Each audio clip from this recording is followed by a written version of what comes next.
세상에 내가 살면서 항상 찬송 부르다가 날이 저물어 오라 하시면 영광 중에 나가리. 열린 천국문 내가 들어가 세상 짐을 내려놓고 빛난 면류관 받아 쓰고서 주와 함께 이리사리. 눈물 골짜기 더듬으면서 나의 갈 길 나간 후에 주의 품 안에 내가 안기어 영원토록 살리로다. 열린 천국문 내가 들어가 세상 짐을 내려놓고 빛난 면류관 받아 쓰고서 주와 함께 이리사리. 너의 가는 길 멀고 험하며 산은 높고 고른 깊어 오남 나이에 몸쉴 곳 없어도 복된 날이 밝아오니 열린 천국문 내가 들어가 세상 짐을 내려놓고 빛난 면류관 받아 쓰고서 주와 함께 이리사리. 한숨 가시고 죽음 없는 날 사모하며 기다리니 내가 그리던 주를 배울 때 나의 기쁨 넘치리라. 열린 천국문 내가 들어가 세상 짐을 내려놓고 빛난 면류관 받아 쓰고서 주와 함께 이리사리. 에브라임 산지에 엘가나라고 하는 사람과 한나라고 하는 사람이 살고 있었습니다. 그러나 언제부터인지는 알 수 없지만 5절 말씀에 의하면 하나님께서 의도적으로 뜻이 계셔서 섭리가 있고 목적이 있어서 한나에게 임신하지 못하게 막으셨다 그랬습니다. 오늘 사무엘상 1장 5절의 문맥 후면은 분명히 하나님께서 막고 계셨습니다. 왜 허락하지 않으시고 막으셨을까요? 하나님께서 계획하신 어떤 뜻이 있으셨던 것입니다.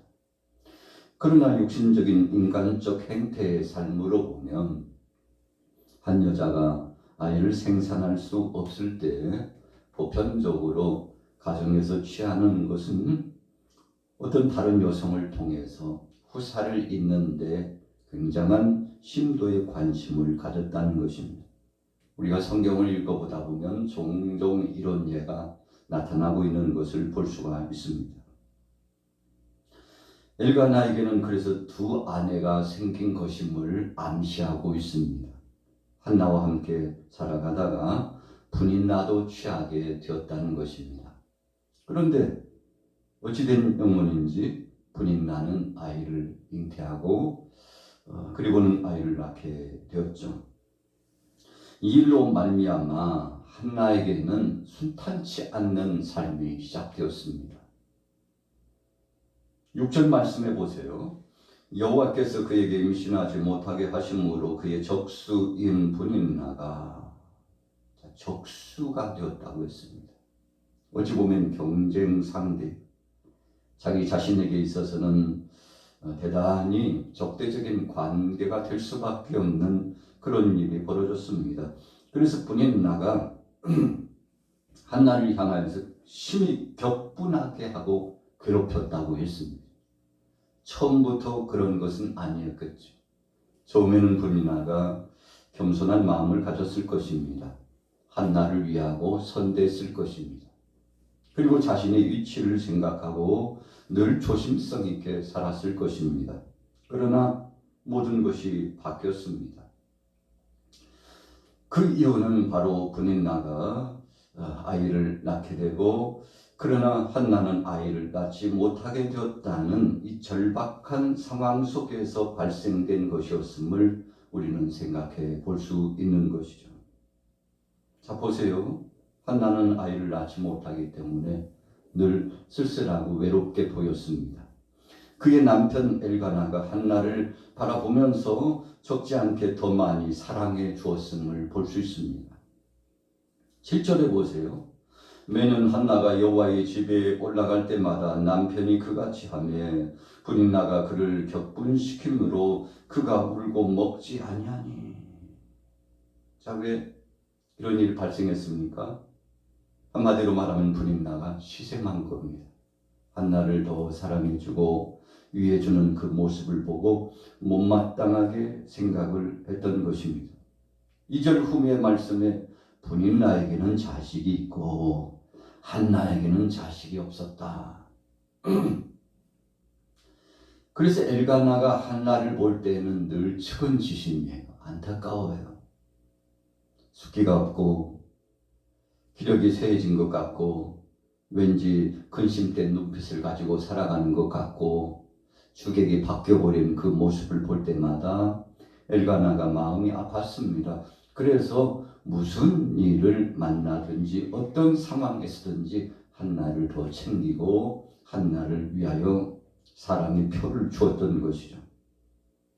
그러나 이것이 두 여인 사이에 엄청난 파급의 역사가 나타났습니다. 브닌나가 견디지 못하는 거예요. 한나에게 더 선대하는 남편 엘가나를 보면서 오히려 격분한 심정을 가지고서 적대적인 관계로 격동시키는 한나의 마음을 의도적으로 괴롭히는, 말로써 괴롭히고요, 행동으로 괴롭히고 상대를 왕따시키거나 그 마음을 충동적으로 괴롭히는 그 예가 많았습니다. 오늘 본문 말씀에는 어떤 내용인지는 적나라하게 말씀하고 있지 않습니다. 그러나 한 번의 눈빛이나 한마디 말이라 할지라도 적지 않게 한나의 마음, 그 마음에 깊은 상처를 주는 말과 행동을 멈추지 않았던 것입니다. 그렇게 함으로써 오늘 엘가나와 한나와 브닌나 사이에 브닌나가 돋보이고 한나는 참패를 당하는 삶처럼 보이도록 했던 것입니다. 이렇게 함으로써 대리만족을 느꼈습니다. 쾌감을 느꼈습니다. 이 일로 인해서 한나가 고통스러울수록 브닌나는 참 어찌 보면 좀 못된 거죠. 적지 않게 쾌감을 느끼면서 그렇게 살았다는 것입니다. 그러나 이 문제를 가지고서 가정 안에서 분파를 일으킬 수는 없었습니다. 한나는 마음속으로 그것을 가지고서 괴로워했습니다. 그래서 그가 취한 태도는 실로의 성전에서 하나님 앞에 나아가서 간절히 눈물로 기도하는 것이었습니다. 하나님, 저에게는 슬픈 일이 있습니다. 마음에 괴로움이 있습니다.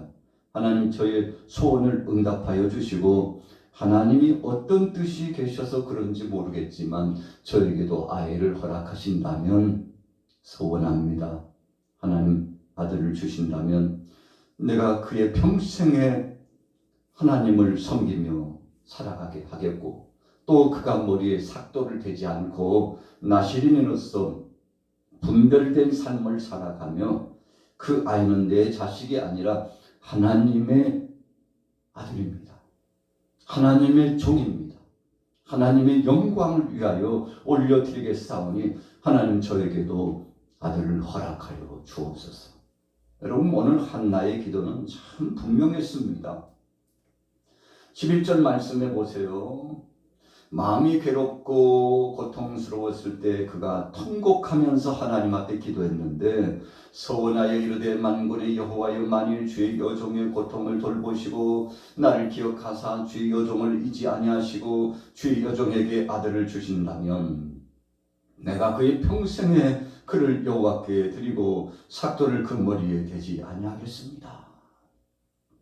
참 기묘한 결단의 기도입니다.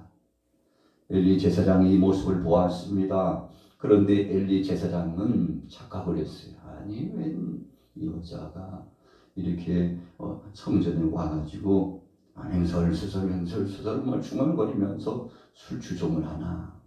술 취해서 신세 한탄이나 하고 있는 줄로 엘리 제사장은 생각했습니다. 그래서 그를 향하여 말을 하죠. 네가 언제까지 취하여 있겠느냐?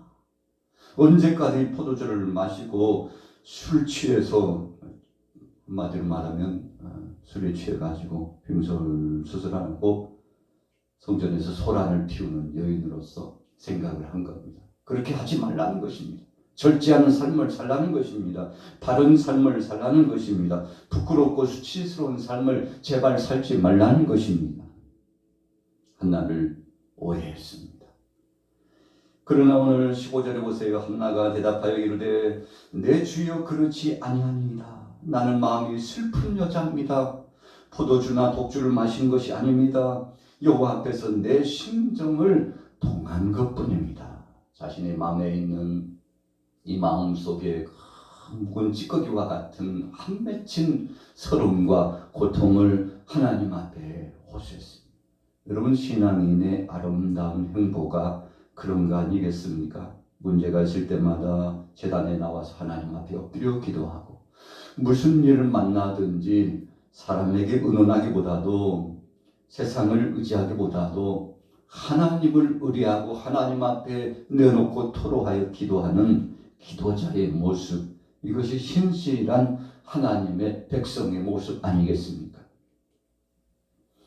모세도 40년 동안 백성들을 이끌면서 영적인 귀한 반열에서 지도자로서 사역할 때, 하나님의 종으로서 믿음을 가지고서 사역을 진행할 때, 어려운 일을 만날 때마다 모세가 취했던 방법은 사람들을 원망하거나 혹은 여러 가지 탓을 하거나 또 적지 않게 변명하거나 그러지 아니하고 하나님 앞에 즉시 엎드려서 부르짖어 기도했던 것입니다. 그런데 그때마다 하나님께서 모세에게 응답하여 주셨습니다. 오늘 한나도 엘가나와 함께 가정에서 살아가면서 또 다른 여인 분인나와 더불어서 셋이 살아가면서 적지 않게 갈등이 있었습니다. 문제가 생겼습니다. 탄식할 일, 괴로운 일이 생겼습니다. 그러나 이 모든 문제를 가지고 하나님 앞에 나아가서 하나님 앞에 직고했습니다. 참 현명한 방법이죠. 하나님께서 한나의 기도를 응답하여 주셨습니다. 16절 후미에 보면 나의 원통함과 격분됨이 많습니다. 이것을 어디에서 풀 수 없어서 하나님 앞에 나와서 하나님 앞에 간절히 부르짖어 기도한 것뿐입니다. 그것도 그냥 기도가 아니라 서원 기도를 했다는 것입니다. 서원 기도라고 하는 것은 하나님 앞에 조건부적인 조건을 걸어놓고 기도하는 것입니다. 그래서 하나님 앞에 하나님이 이래저래 저래 이래 해주시면 제가 이래저래 저래 이래 하겠습니다. 어떤 내용을 조건부적으로 걸어놓고 하나님 앞에 간절히 기도하는 것인데, 성경에 보면 종종 이 서원 기도를 응답하셨던 것을 우리는 보게 됩니다. 물론 하나님께서는 이와 같은 서원 기도를 하지 않는다 할지라도 때가 되면 이루어 주시고 하나님의 뜻을 나타내 주십니다. 그러나 오늘 본문의 문맥상 보면 하나님께서는 한나에게 어려움과 고통을 당하게 하시고, 그리고는 하나님 앞에 나아가서 정말 간절하게 부르짖어 기도할 수 있도록 그런 상황을 몰고 가셨다는 것을 볼 수 있습니다. 하나님은 한나를 기다리고 계셨던 거죠. 그런 기도를 통해서 하나님의 영광을 받으시고 특별한 사람을, 바로 이 시대에 특별한 사람을 세우고자 하시는 하나님의 뜻이 계셨음을 나타내 주고 계셨던 것입니다. 일부러 의도적으로 섭리 가운데 한나에게 자녀를 생산하지 못하게 하셨는데, 하나님께서 시대적인 인물을 이 가정에 선물로 주시기 위한 뜻이었다. 결과적으로 보면 그렇게 된 것이죠. 사무엘을 하나님이 출생시키셨습니다. 정말 위급한 때에 하나님께서 모세를 이 땅 위에 태어나도록 허락해 주신 바와 아주 유사합니다.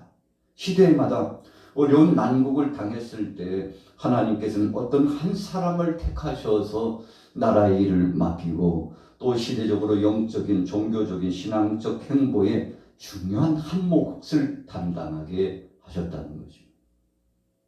갈대아 우리에 있었던 아브라함을 부르실 때를 한번 생각해 보세요.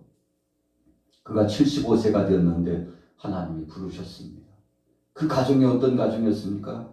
우상 숭배의 가정이었어요. 참 아브라함의 그 가정 상황을 보면 우리가 하나님 앞에 변명할 수 없는 정말 감사감격한 유사성을 발견해 볼 수 있죠. 도무지 복받을 만한 그런 행위를 한 적이 없는 것 같은 가정이에요.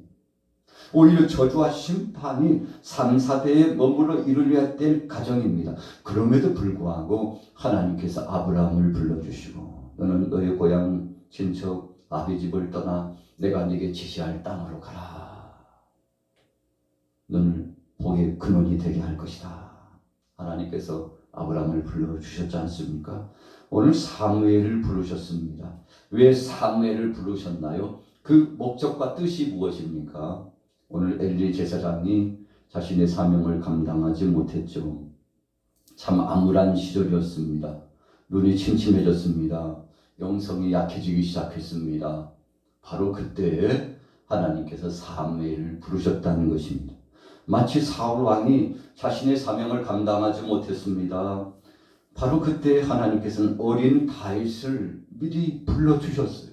그리고 그에게 성령 충만하게 하시고 적지 않는 세월, 적어도 약 13년 정도, 약 15년 정도를 그로 하여금 준비하게 하셨습니다. 철저하게 준비토록 했죠.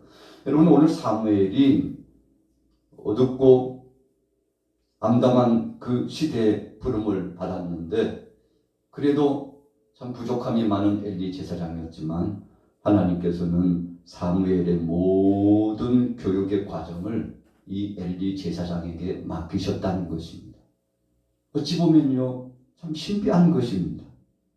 당시에 부족함이 많고 손가락질 받을 만한 사람이었다 할지라도 하나님이 세우신 종을 통해서 하나님의 뜻을 이루게 하시고 어린 사무엘이 성전에 있으면서 늘 말씀으로 양육받고 기도로 훈련받고 하나님 앞에 섬기는 삶이 무엇인가를 하나님 앞에 구하는 방법과 그 목적과 뜻이 어떤 것인가를 아주 상세하게 훈련받게 되었음을 우리가 기억해 봅니다. 한나의 소원이 이루어졌습니다. 하나님께서 한나의 그 기도를 응답하여 주셨습니다. 우리가 때로 기도했는데도 응답받지 못하는 예가 있습니까? 성경은 분명하게 말씀합니다. 야고보서의 말씀해 보세요. 너희가 얻지 못하는 것은 구하지 않았기 때문이다. 구하여도 얻지 못하는 것은 정욕으로 쓰려고 잘못 구했기 때문이다. 아주 확실하게 지침을 주었죠. 여러분 우리가 하나님 앞에 기도하는 것은 무조건 응답받을 수 있다는 것입니다. 그러나 한 가지 그렇게 기도했는데도 응답받지 못하는 것은 내 욕심을 채우기 위해서 하나님 영광보다는 내 목적을 달성하기 위해서 몸부림치면서 기도하는 것은 마치 허공을 치는 기도와 같은 것이어서 하나님의 뜻이 아니므로 응답해 주시지 않은 예가 너무 많다는 것입니다. 자, 그래서 쉽게 응답받는 비결은 오늘 한나와 같은 기도가 쉽게 응답받습니다. 무슨 기도입니까? 하나님 영광을 위해서 쓰겠다는 것입니다. 아들을 주시면 주님의 자식인 줄 알고 주님 앞에 올려드리겠습니다. 여러분 이것은 단편적이면서도 총론적인 의미가 담겨져 있어요. 하나님은 하나님을 찬양하고 하나님께 영광을 돌리고 하나님의 뜻을 위하여 수고하고 헌신하는 자들을 기뻐히 받으신다는 것입니다. 여러분 그래서 응답받기 너무나 쉽잖아요. 주의 영광을 위하여 일하겠습니다. 하나님 물질을 주시고 건강을 주시고 저에게 이런저런 모양의 것을 하나님 허락하신다면 주님을 기쁘시게 하는데 복음을 증거하고 선교하는데 하나님 영광을 위하여 작지만 감사하고 커도 주님 앞에 감사하고 작든지 크든지 약하든지 강하든지 어떤 상황 속에서든지 하나님 앞에 감사하겠습니다. 여러분, 우리가 종종 실수하는 이유가 어려움 당하면 더 기도해야 되는데 자포자기 심정으로 나갈 때가 많아요. 왜 그렇습니까? 너무 자꾸 약하니까 그것 때문에 감사하지 못하기 때문에 그런 거 아니겠습니까? 그러나 하나님은 그것을 자족하면서도 하나님 앞에 또 다른 이상과 비전을 가지고서 꿈꾸며 기도하면 하나님이 기뻐하셨다는 것입니다. 오늘 한나 어땠습니까? 하나님께서 그에게 단산하도록, 아이가 없도록 하나님이 이끌어 가셨죠. 그러나 하나님의 그 섭리에는 불만이 없었습니다. 오히려 감사하며 살았고 브린나와 더불어서 화기애애하게 살아가기를 소원했죠. 그러나 브린나가 의도적으로 격동시키고 괴롭히고 시련을 주고 고통을 주는 데는 참 참을 수 없었죠. 그래서 하나님 앞에 그 모든 고통을 아뢰고 하나님 이 문제를 주 안에서 풀어달라고 소원했더니 하나님이 응답해 주신 거 아니겠습니까? 그러니까 한나의 마음은 그 의도조차도 아름다웠다는 것입니다. 그 삶의 행색이 복되었다는 것입니다. 오늘 하루를 살아가면서 우리는 어떤 사람입니까? 오늘 한나처럼 하나님 앞에 소원하여 하나님 영광을 위하여 살아가기를 소원함으로 믿음 안에 응답을 받으시고 또 일초월장 창대한 은혜와 역사를 경험하게 되시는 여러분들의 모든 범사가 되시기를 예수님의 이름으로 축원합니다. 살아계신 하나님 아버지 은혜를 감사합니다. 천에 하나 만에 하나 많고 많은 사람 가운데 우리를 불러주신 하나님의 섭리와 은혜를 감사합니다. 어려워도 하나님의 뜻이 있고 우리 안에 평탄하고 모든 것이 충천해도 하나님의 섭리와 뜻이 있음을 알아 범사에 항상 기뻐하고 쉬지 말고 기도하고 범사에 감사할 수 있는 믿음의 철칙이 변치 아니하도록 우리 가운데 함께하여 주옵소서. 오늘 주님 영광 받아 주옵소서. 주님을 기쁘시게 하는 자가 되어 더 좋은 것을 선물로 받는 창대한 역사, 웃음꽃이 피어나고 화목의 역사가 충천한 가정 될 수 있도록 은혜 나타내 주시옵소서. 우리는 내일 일을 알 수 없습니다. 그러나 주님이 책임져 주시고 은혜 위에 은혜를 더하여 주시고 가장 복된 최고의 것으로 허락하여 주옵소서. 예수님의 이름으로 축복하고 기도 올려 싸움나이다. 아멘.